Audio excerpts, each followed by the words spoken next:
Yeah, she is. Man, how about her tires got slashed today?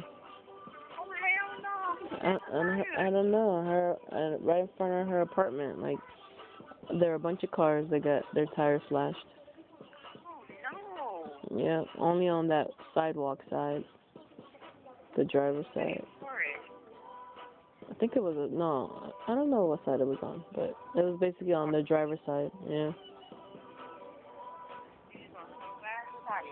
Mhm. Uh-oh, be careful. Yeah, I don't know what that was about. It's crazy. Like, I remember when I first got my first car, a Ford Focus here in Atlanta, they were throwing bricks off the expressway. They hit my, the hood of my car with a big dash. Mhm. Because they just don't care.